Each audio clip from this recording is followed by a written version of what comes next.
This is the moment a 16-year-old born into privilege and wealth was arrested for a deadly crash that claimed 4 innocent lives.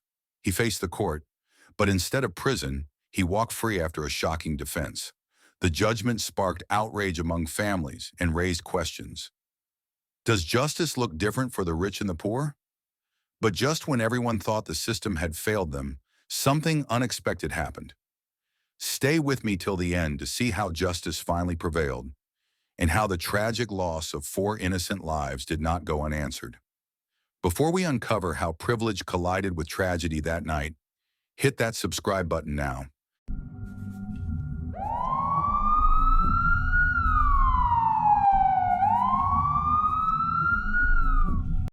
On a warm summer night, June 15th, 2013, the quiet roads of Burleson, Texas, turned into the site of one of the most controversial tragedies in modern American crime history.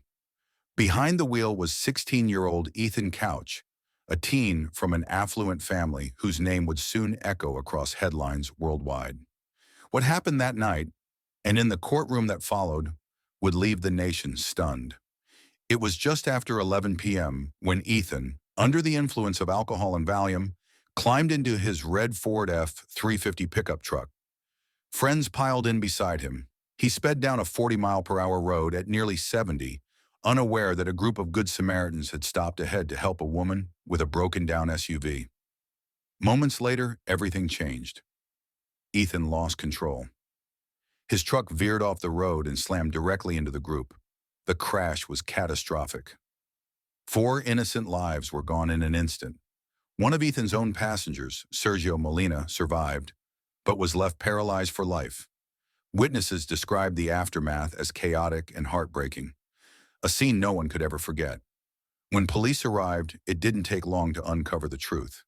Ethan's blood alcohol level tested nearly 3 times the legal limit for an adult, yet he was only 16. He was arrested and charged with intoxication manslaughter. For the victims' families, justice seemed straightforward. But what unfolded in court stunned everyone. Ethan's defense team introduced a term that shocked the world: affluenza. A psychologist claimed that Ethan's wealthy upbringing had shielded him from consequences all his life, that he was too privileged to understand right from wrong. They argued his parents never set boundaries, never taught him accountability, and that this environment left him incapable of making responsible choices. The argument outraged families in the courtroom. The prosecution called it an insult to the victim's memory, a dangerous precedent that suggested wealth could buy moral exemption. Among those lost that night were 4 beloved members of their communities: Holly Boyles, a devoted mother and cancer survivor; Shelby Boyles, her daughter, a college senior studying to become a nurse; Brianna Mitchell, a young woman with dreams of running her own catering business; Brian Jennings, a respected youth pastor who left behind a grieving family and congregation. Their names and stories filled the courtroom with tears and made the defense's claim of privilege as illness feel even more incomprehensible. When Judge Jean Boyd delivered her verdict in December 2013, the entire room fell silent. Instead of prison, Ethan Couch received 10 years of probation and mandatory rehabilitation.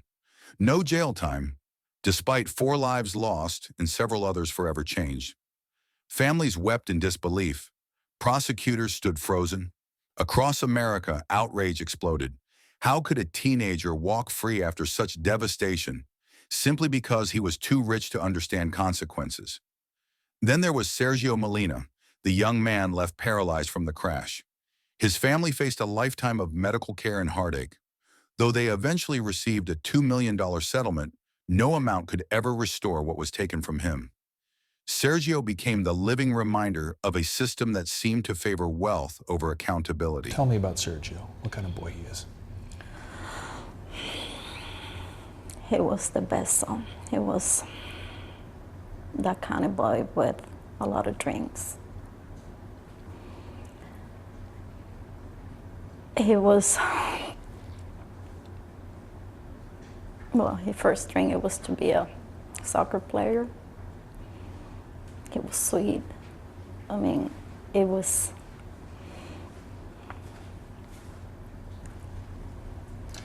He's lucky he has you. You need to hear that from people like me, outsiders. Do you realize The word that? affluenza became infamous, a symbol of injustice and privilege in America's legal system. And just when the public thought the story was over, it took another shocking turn. If you truly believe no one is above the law, not even the rich, hit that subscribe button now. In late 2015, a video surfaced online showing Ethan partying, laughing, drinking, and violating the very probation that kept him out of prison. Authorities launched a nationwide search that soon turned into an international manhunt. The manhunt crossed borders and time zones. For weeks, U.S. Marshals and Mexican authorities chased every lead, determined to bring the so-called Affluenza Teen home to face justice. Then a breakthrough, grainy surveillance footage from Puerto Vallarta. On camera, Ethan Couch and his mother, Tanya, appeared calm and unbothered, wandering through shops, sharing pizza, and casually withdrawing cash from an ATM. That brief clip blew the investigation wide open. Authorities traced their steps, closed in, and surrounded the coastal hideout. Within minutes, the illusion of untouchable privilege was gone. Ethan was taken into custody without resistance. No luxury, no lawyers, just reality.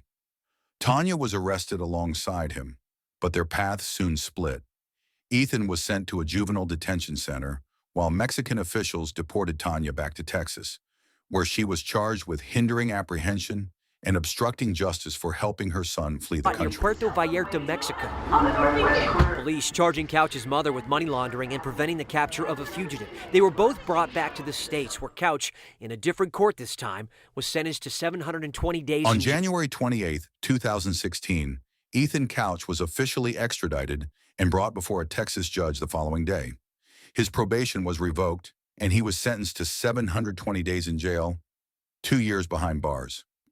By April 2018, Ethan walked free once again.